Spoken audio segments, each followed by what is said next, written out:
Good afternoon. I'm Josh the Furnace Guy, and big surprise, I'm coming to talk to you about knives again. Blade HQ recently held a big sale. I snapped up some real bargains over there, and took some chances on some knives, and I thought I'd show you what I got. It's always a little bit of a hazard when you're buying knives unseen online, and thought it might help some people if they're interested in some of these to see them in somebody's hand.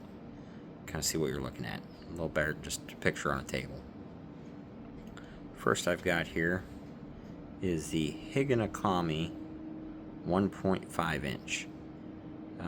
This is a Japanese style knife. As I understand, they're typically used in woodworking, especially to basically mark lines on the wood. This guy is a tiny little thing, and I think it'll work nicely for its intended purpose. Kind of neat, and it's got some character to it. I do not know what the Japanese characters on the handle say. I assume it has something to do with where this knife was made. But it's a nice little knife. It didn't cost me very much. It's got some nice character. I always love some brass and copper accents, and I believe this was a copper handle. And I'm looking forward to using this in the future, and I'm pretty happy with that one. I paid about $25 for that knife, so really not a lot of money. Pretty happy with it. Next one I want to talk about is the Kershaw Sinkovich Pub Friction Knife. This one comes in at 1.6 inches. I paid $20 for it. Pretty decent. I'm liking the blue color on it. You'll see it comes with a very prominent bottle opener. More importantly for me, it's got a nice little screwdriver pry tool right there, right on the open. It does not come with a pocket clip, but I do imagine it could be hooked to a belt loop or something similar by partially opening the knife, sliding the loop through there. Now it's clipped onto something. It could be clipped to like a loop on a backpack or anything like that. It's just a simple folder. There's no lock to it.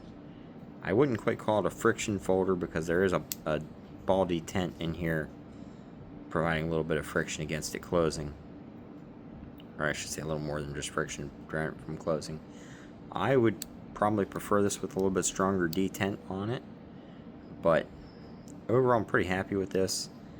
I have ground down a bunch of knives to get a knife with about this size and shape to it. This is a 1.6 inch blade, and really I'm pretty happy with it. This is definitely going to go in the truck with me and see some work at my job. Interestingly, if you compare this knife at 1.6 inches to the Higo at 1.5, you can definitely see one of these is a lot more knife. It's meant for much harder work. This is just meant for scoring wood. It's not really meant for doing a lot of serious cutting work, as I understand it. The next knife, kind of in that same class, was my big spend of the haul. This is the Can-Swept Mini Corvid. This is the finest knife of the group as far as fit and finish. It's got a real snappy action to it. Flips open. Flipper tab on the back. A flipper tab on the top, which my fingers are just a little too fat for. And then also it can be opened using this big fuller on there. And there's plenty of room if you don't want to act like you're flipping open a knife real quick. Just quietly open that quick, gently. Honestly, this knife is really nice in the fit and finish, but does not make sense in my hands. I even like this nice little groove for the finger there. It is well thought out. Just like I said, fat fingers, it just doesn't work for me. got a pretty good discount on this one. I'm probably just going to try and get my money back out of it, which, given the reputation of these things, probably won't be too hard to do. Interestingly, this is a 1.5 inch blade. This is a 1.6. This one feels a lot more to me like it was meant for doing serious work. This knife just, I don't see it in my hand. I don't get how I would actually use it to do much. It's real pretty though. It's nice.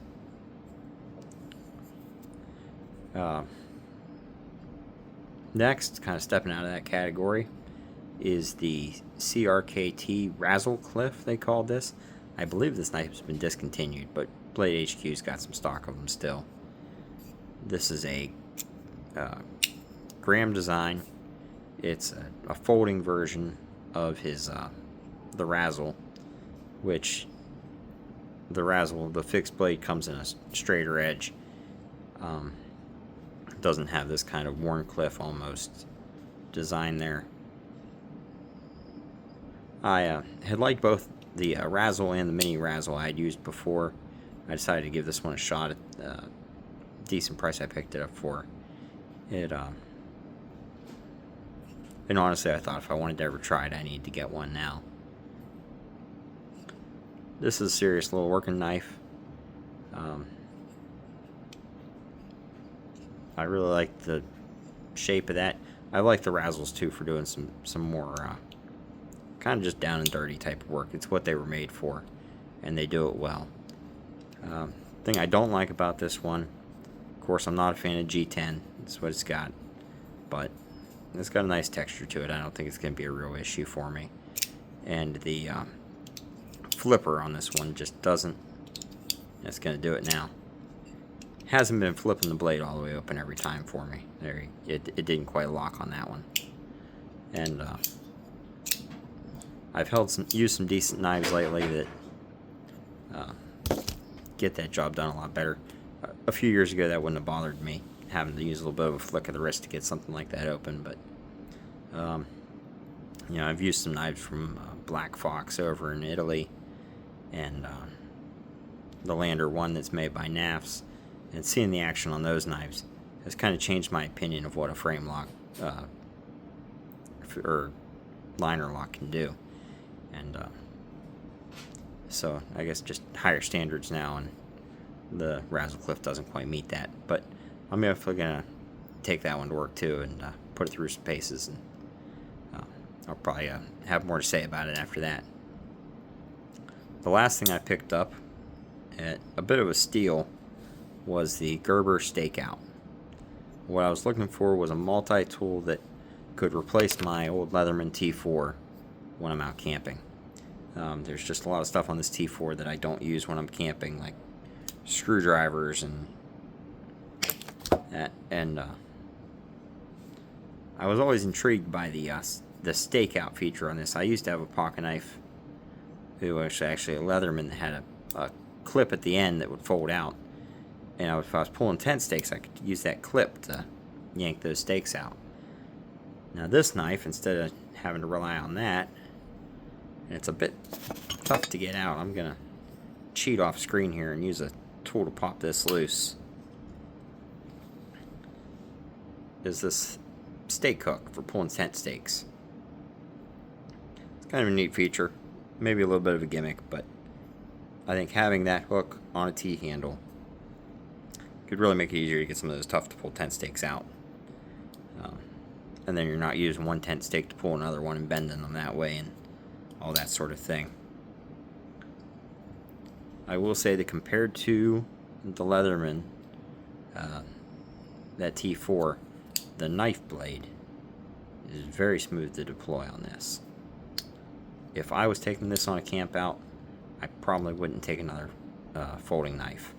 Whereas with the T4, I'm always carrying another folding knife, because just this blade is difficult to get out one-handed, and the knife, because of the ergonomics of the handle, the way it's all the way out on this edge, I just don't have much of a desire to use that as a knife if I can avoid it.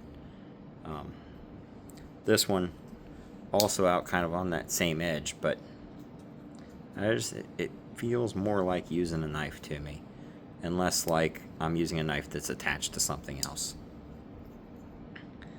Besides the knife, the rest of the tools on this thing are tough to get out. It's got a beefy pair of scissors. It's got, they're tough to get in and out, but you know, part of that's that it's still new. And with a kind of tough little nail nick there, it's got a little saw, which not a favorite tool of mine on multi-tools. If I need a saw, typically I need a saw that's more than 2 inches long. And if I'm camping, I typically got a saw there with me. And it's got a pretty aggressive looking awl. It's marketed also as being a ferro rod striker, and that would probably be the main thing I would use this for if I was camping. And honestly, I don't use ferro rods very often when I'm camping. Matches are just a bit more expedient when you're trying to start a fire and food waits on the fire. It also has a set of tweezers. They seem serviceable. They're not quite as nice as the ones on the T4. I will say the T4 has one of the better pairs of pocket knife tweezers that I've ever seen. And this knife has a little file here, and it looks awkward to use to me. I think the scissors would almost have to be open to keep them out of the way of the file if you were doing any serious filing with this. I just don't see how it would be seriously used. I almost feel that would be better used. I'd be interested to see if you could light a match off of it. I bet a strike lantern or a match would light real nice off of that. And that's probably how I would use that most often if I was taking this camping. Overall, for what I paid for it, it's a nice little package. And this is definitely going to see some trips out with the Cub Scouts to see how it does. Well, hopefully seeing these in the hand will help some of you if you've considered any of these knives. And I hope you have a good day.